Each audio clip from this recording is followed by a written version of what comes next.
ni Nino Mulak na 82 years old na. May karelasyon pala na 30 years old lamang. Nino Mulak nag-react sa kanilang pagmamahalan.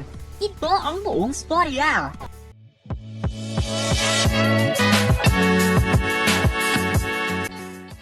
Usap-usapan ngayon sa social media ang karelasyon ng tatay ni Nino Mulak na si Alex Mulak na may age gap ng 52 years.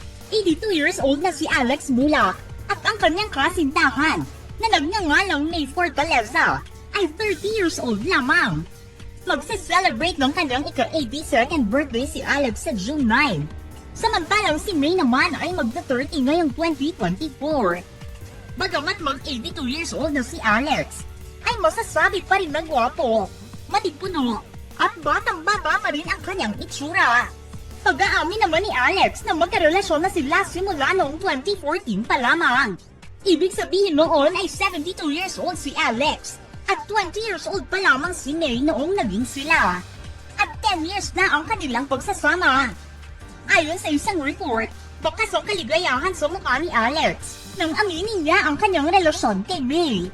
Ang tanong ng mga netizens, ano naman ang naging reaksyon ng dating child wonder na si Nino Mulak sa relasyon ng kanyang tatay at ang napakabatang girlfriend niya?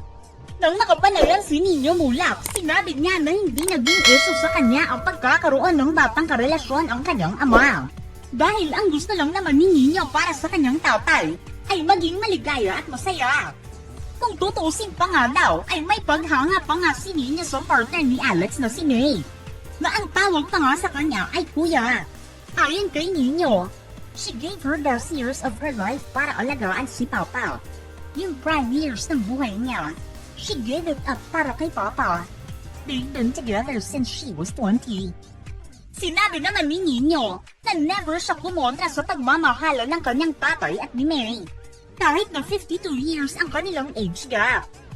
Pag-aamin naman ni Nino na magkasundo sina Alex at May sa isa't isa, despite ng kanilang age gap. Sa isa pang eksklusibong interview, hindi napigilan ni Nino na mapag-usapan ang kanyang ama. Tumatanaw daw siya ng malaking utang na loob sa kanya dahil si Alex ang dahilan kaya nagkaroon ng successful showbiz career si Nino Mulak na nag-umpisang umarte sa edad na 3 taong gulang. Si Alex din ang nag-manage ng kinita ni Nino bilang isang artista at mahusay daw siya sa negosyo. Inilagay pa nga daw ni Alex sa isang trust fund ang mga kinita ni Nino, kaya maayos at komportable ang pamumuhay niya ngayon. Pagmamay-ari niya ang isang building, Mulak Ensaymada at El Nino Apartel. Lahat yan ay dahil sa maayos na pag-manage ni Alex ng kanyang kinita. Ano ang masasabi niyo sa relasyon ni Alex Mulak at May Fortaleza at ang kanilang 52-year age gap? Just comment below.